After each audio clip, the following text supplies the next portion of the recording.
कार्तिक महत्म 9वां अध्याय। इधर वृंदा ने सपन देखा कि उसके पति सारे शरीर में तेल लगाकर नंगा शरीर भैंसे पर सवार होकर दक्षिण दिशा की ओर प्रेतों के साथ जा रहे हैं। यह स्वप्न देख उसे बड़ी चिंता हुई और अटारी गौशाला कहीं भी उसे विश्राम नहीं मिला। तब वह एक वन से दूसरे वन में चली गई। वहां वृंदा ने सिंह जैसे मुख वाले 2 राक्षस देखे। उन्हें देखते ही वह डर के मारे भागी और जाकर अपने शिष्य सहित एक तपस्वी मुनि को देखा। उनके अपनी रक्षा के लिए कहने लगी। उसकी प्रार्थना पर मुनि ने अपनी एक हुंकार से उन राक्षसों को भगा दिया। तत्पश्चात वृंदा ने मुनि से विनयपूर्वक कहा, महाराज, मेरे पति जालंधर और महादेव जी का घोर युद्ध हो रहा है। उसमें किसकी वजह होगी, कृपा करके बताइए, क्योंकि आप सर्वज्ञ हैं। यह सुनकर मुनि ने ऊपर की ओर देखा। उसी समय 2 बंदरों ने आकर मुनि को प्रणाम किया। मुनि के संकेत पर वे दोनों बंदर वहां से चले गए। फिर थोड़ी देर बाद उन दोनों ने आकाश की ओर से आए और वहां जालंधर दैत्य का सिर और धड़ लाकर फेंक दिया। वृंदा अपने पति के मृतक शरीर को देखकर बहुत दुखी हुई और रोने लगी। तत्पश्चात मूर्छित होकर पृथ्वी पर गिर पड़ी। मुनि ने अपने कमंडलू में से उस पर जल छिड़का तो उसे कुछ चैतन्य आई। तब वह पुनः विलाप करती हुई बोली, महाराज, जिसने देव गंधर्व विष्णु सहित तीनों लोगों को जीत लिया, वह शिव के हाथों कैसे मारा गया? हे मुनि, आप बड़े सामर्थ्यवान हैं, किसी प्रकार मेरे पति को फिर से जीवित कर दीजिए। तब मुनि कहने लगे, शिव के हाथ से मारे हुए को कौन जीवित कर सकता है, परंतु फिर भी मैं तुम पर कृपा करके हम इसको जीवित दान देते हैं। ऐसा कहकर मुनि अंतर्ध्यान हो गए और जालंधर जीवित होकर वृंदा के साथ प्रेमालाप करता हुआ आलिंगनबद्ध हो गया। वृंदा भी अपने पति के वेश में विष्णु के साथ वन में रमण करती रही, परंतु एक दिन मैथुन के पश्चात अपने पति के वेश में विष्णु को देखकर अत्यंत क्रोधित हो गई और शाप देती हुई बोली, तुमने मेरा प्रतिवर धर्म नष्ट किया है, इसलिए तुमको मैं शाप देती हूँ। निश्चय ही वह कपट मुनि तुम ही थे और तुमने जो 2 राक्षस कपट से बनाए थे, वही कालांतर में तुम्हारी स्त्री का हरण करेंगे। जो तुम्हारा शिष्य था वह बंदर रूप धारण होकर तुम्हारी सहायता करेगा। फिर कहा कि तुम शिला रूप हो जाओ। नारद जी कहने लगे, हे राजा पृथु, भगवान विष्णु देवताओं और अपने भक्तों के कार्य के लिए प्रतिव्रता वृंदा का यद्यपि शील हरण कर लिया, परंतु वे मन ही मन अत्यंत दुखी हुए और बोले, हे वृंदा, मैंने तुम्हारे श्राप को ग्रहण किया है, अतः मैं अवश्य शिलारूप हो जाऊंगा, परंतु तुम भी वृक्ष रूप होकर मुझको मिलोगी। उसी समय वृंदा अपने पति के चरणों का ध्यान करके विष्णु के मना करने पर भी अग्नि में प्रवेश कर गई। विष्णु वृंदा का स्मरण करके उसी चिता की भस्म में लौटने लगे। नारद जी कहते हैं कि हे राजा पृथु, उधर युद्ध जालंधर दैत्य ने शिव जी को अति बलवान समझकर राक्षस माया से पार्वती बनाई, उन्हें मारने लगा। उसकी इस माया को देखकर शिवजी ने नीचे मुकर के बैठ गए। तभी अच्छे अवसर देखकर जालंधर ने अनेक बाण शिवजी को मारे। इस प्रकार शिव को संकट में ग्रसित देखकर भगवान विष्णु वहां आए और शिवजी को राक्षसी माया का ज्ञान कराया।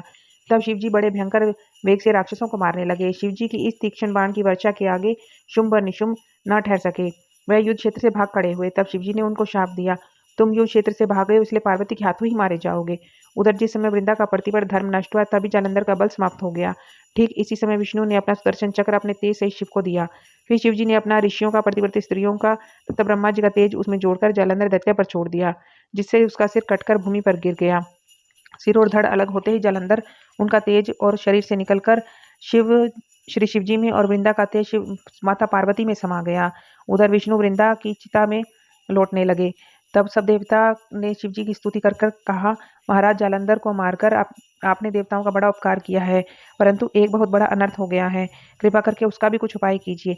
भगवान विष्णु वृंदा के प्रतिवर धर्म से मोहित होकर लगातार उनकी भस्म चिता पर लौट रहे हैं और किसी प्रकार का विश्राम नहीं कर रहे। तब शिवजी ने कहा, हे देवताओं, तुम सब भगवान की योगमाया की शरण में जाओ, वही सब संकट हरेंगी। सब देवता योगमाया की शरण में जाकर उनकी स्तुति करते हुए बोले, हे देवी, आप सारे जगत को उत्पन्न करने वाली, पालन और नाश करने वाली, सतोगुण, रजोगुण और तमोगुण तुमसे ही उत्पन्न हुए हैं। ऐसी प्रकृति देवी को हमारा नमस्कार है। तुम्हारी माया को ब्रह्मादि देवता भी नहीं जानते। उस देवी को हमारा नमस्कार है, जिसके भक्तगण अनादर तथा मोह को प्राप्त नहीं होते। ऐसी मूल प्रकृति को हमारा नमस्कार है। उस समय देवताओं ने एक तेज देखा और आकाशवाणी सुनी कि गौरी, लक्ष्मी, सरस्वती, रजोगुण, सतोगुण और तमोगुण रूप में मैं ही हूँ। वही तीनों तुम्हारा कार्य सिद्ध करेंगी। उन देवियों की तुम आराधना करो। फिर उन देवियों ने प्रकट होकर 3 बीज दिए और कहा, इन तीनों बीजों को जहाँ विष्णु है वहां जाकर बो दो और अपना कार्य सिद्ध करो। देवताओं ने तीनों बीज ले जाकर जहां पर वृंदा की चिता पर भगवान लौट रहे थे जाकर बो दिए। उन बीजों से 3 वृक्ष उत्पन्न हुए।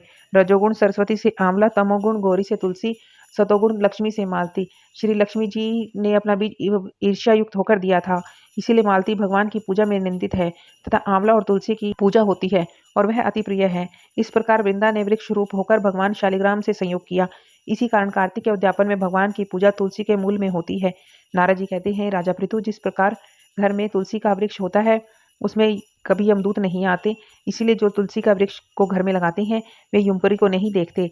नर्मदा और गंगा का जल, तुलसी का पूजन, यह तीनों कार्य बराबर चाहे मनुष्य कितना ही पापी क्यों ना हो, परंतु मृत्यु के समय जिसके प्राण मंजरी सहित निकल जाते हैं वह पापों से मुक्त होकर भगवान के वैकुंठ धाम को प्राप्त हो जाता है।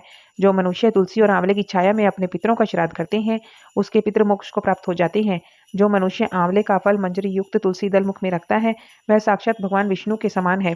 जो मनुष्य कार्तिक मास में आंवले की छाया में भोजन करता है तथा रुद्राक्ष की माला धारण करता है उसके धर्म, अर्थ, काम और मोक्ष सब कार्य सिद्ध हो जाते हैं। नारद जी कहते हैं कि हे राजा पृथु, तुलसी आंवले का महत्व ब्रह्मा जी भी कहने में असमर्थ हैं। जो कोई इस कथा को पढ़ता या सुनता है वह मोक्ष को प्राप्त हो जाता है। जय श्री कृष्ण।